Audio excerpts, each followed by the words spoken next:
Guys, I got a community page over at YouTube and we do polls. I would encourage you to go check it out. I try to ask polls somewhat regularly, but it's because I want to know what you think. It's generally the same thing. We're generally on the same page.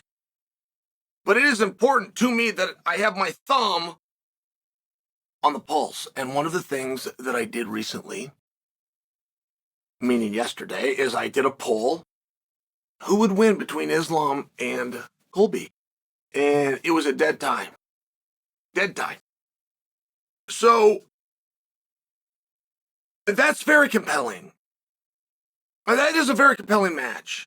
And every time we close our eyes and we attempt to envision, we do generally give a disadvantage to the lighter guy coming up.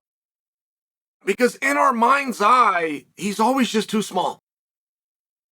We think about his power, we think about somebody he hit, and we think, oh, but this bigger guy could take him on. It's very difficult for us psychologically to understand that that's going to change. The power is going up, things are going to change as his physiology and his body changes. But there is two cases to be had here, right?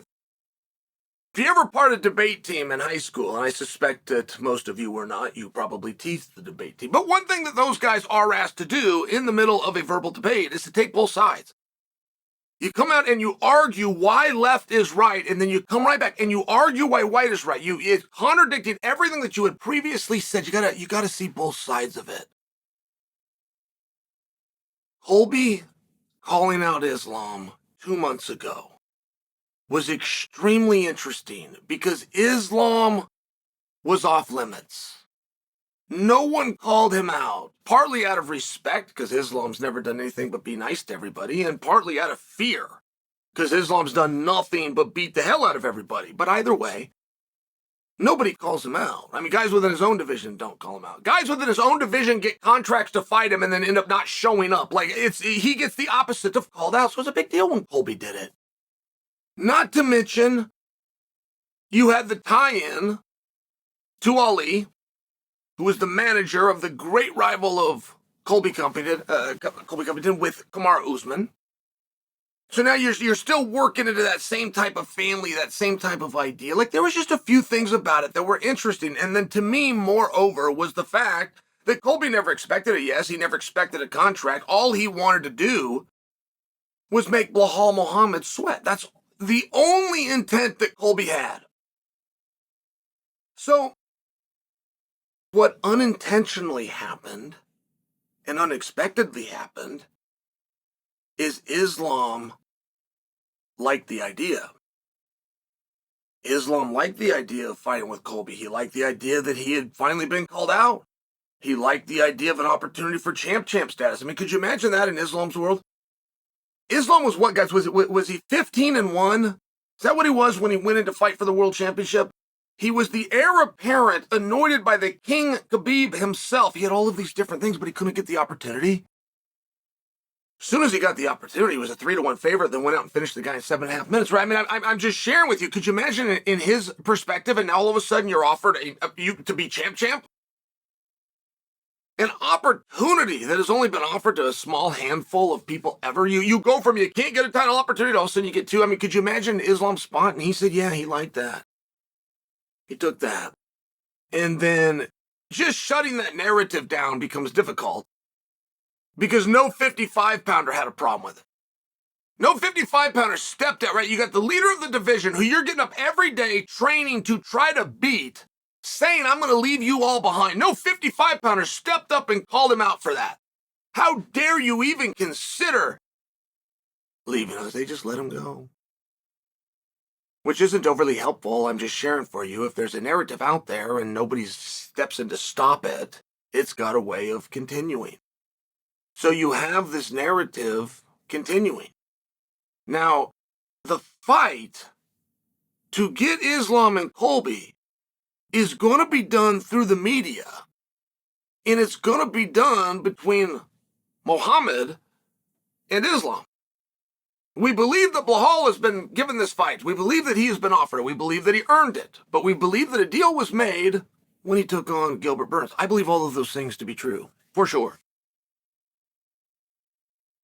So you've got this back and forth battle, and can Islam, who's armed with the same information that I just gave you, can he find a way to change the course that an entire organization is on and put the spotlight on him and come in and take that fight?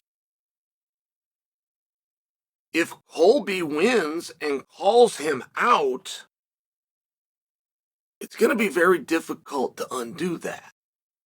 And that would be the argument for Islam. Now, the argument against Islam is much shorter and much more to the point, which is if you want to have integrity, none of that call out and none of that interview would matter. If you want to have integrity and you have a number one contender, there is nothing about a result of a different match that would affect this. If you have who's next, if you have a number one contender that comes with something that's earned, that is supposed to mean something, that is part of a ranking committee's job, that comes out every morning, every Tuesday morning at 9 a.m., this does not get affected and or changed by something that happens over here, which means regardless if Colby wins, he takes on the number one contender if you have integrity. If Leon wins, he takes on the same guy.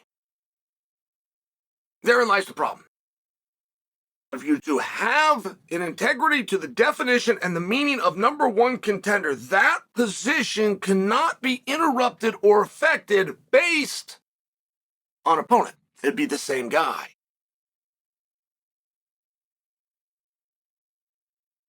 And there is integrity, and that is the problem.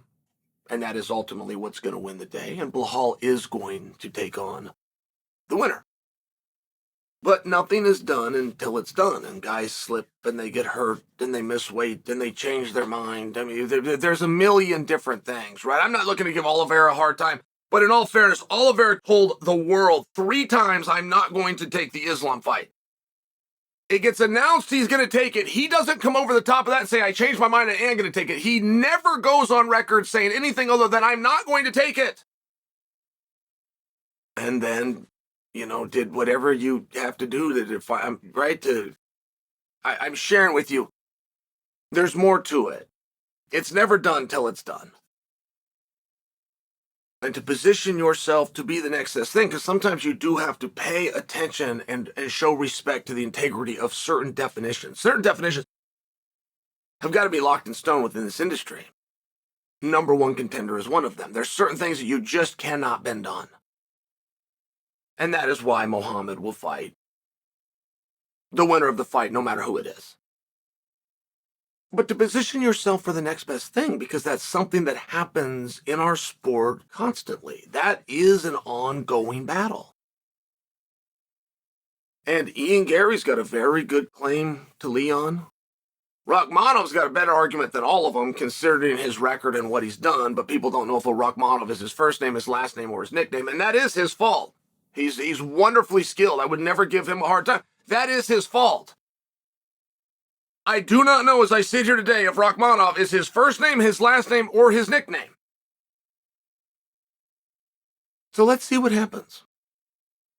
But the debate of Islam getting the next title shot based on the outcome of the fight. The problem with that is number one contender comes with a definition. And if you respect that, and you don't have to respect it, by the way, we follow whatever rules we make up on the spot, but if you respect it, if you go into that category, then the guy in line remains Belal Muhammad.